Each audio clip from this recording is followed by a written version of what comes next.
బ్రతుకుతూ ఉన్నానంటే, ఈ శరీరమందు బ్రతుకుతున్నటువంటి ఈ బ్రతుకు ఏదైనా ఉందంటే ఆయన దయ వలన నాకు ఇచ్చినది గనక నేను క్రీస్తు కొరకే బ్రతుకుతాను, క్రీస్తు నిమిత్తమే శ్రమ పొందుతాను. నిందలైన, అవమానాలైన, ఎలాంటి ప్రాణాపాయమైనటువంటి పరిస్థితి అయినా కూడా నేను దేవుని కొరకే జీవిస్తాను. ఒకవేళ ఈ మనుషులకు భయపడి నేను ప్రాణాన్ని రక్షించుకొని కోరుకుంటే గనక ఆ ప్రాణాన్ని నేను పోగొట్టుకున్న వాడిని అవుతాను.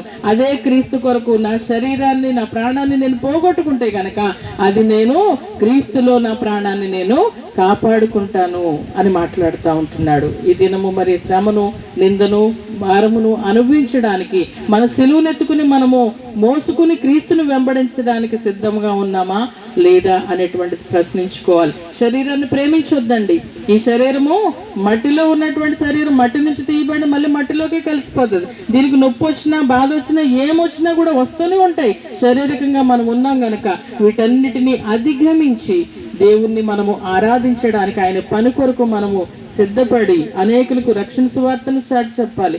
అనేకులు మనల్ని ఎదిరించే వారికి మనము వాక్యానుసారంగా మనం చెప్పాలి. వారికి ఇదిగో దేవుని ప్రేమ ఎట్టిది, లేక దేవుని యొక్క త్యాగం ఎట్టిదని వారికి తెలియచేసే వారముగా ఉండాలి.